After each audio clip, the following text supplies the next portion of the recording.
ಹೌದು, ಇದು ತುಮಕೂರು ಜಿಲ್ಲೆಯ ಗಡಿಭಾಗದಲ್ಲಿ ನಡೀತಿರೋ ಅಕ್ರಮ ದಂಧೆಯ ಅಸಲಿ ಮುಖ. ಸಾಮಾಜಿಕ ಜಾಲತಾಣಗಳಲ್ಲಿ ಈಗ ಹರಿದಾಡುತ್ತಿರೋ ಈ ದೃಶ್ಯಗಳನ್ನೊಮ್ಮೆ ಸೂಕ್ಷ್ಮವಾಗಿ ಗಮನಿಸಿ.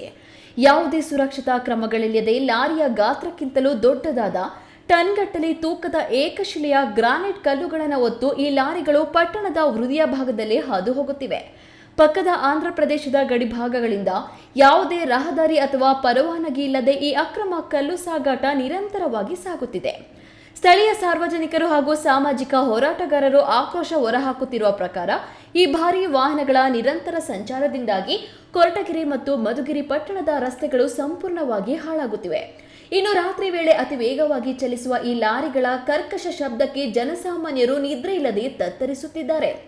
ಇಷ್ಟೇ ಅಲ್ಲ, ಪಟ್ಟಣದ ಜನನಿಬಿಡ ರಸ್ತೆಗಳಲ್ಲಿ ಈ ಎಮ್ಮಾರಿ ಲಾರಿಗಳು ನುಗ್ಗುತ್ತಿರುವುದರಿಂದ ಯಾವುದೇ ಕ್ಷಣದಲ್ಲಾದರೂ ಭೀಕರ ಅಪಘಾತ ಸಂಭವಿಸಿ ಸಾರ್ವಜನಿಕರ ಜೀವಕ್ಕೆ ಕುತ್ತು ಬರುವ ಆತಂಕ ಎದುರಾಗಿದೆ.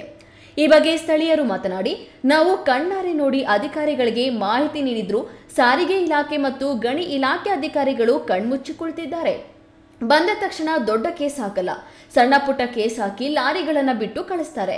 ಇದರಲ್ಲಿ ಅಧಿಕಾರಿಗಳಿಗೆ ದೊಡ್ಡ ಮಟ್ಟದ ಆಮಿಷ ಹೋಗ್ತಿದೆ ಅಂತ ನಮಗೆ ಅನುಮಾನ ಇದೆ ಎನ್ನುತ್ತಾರೆ.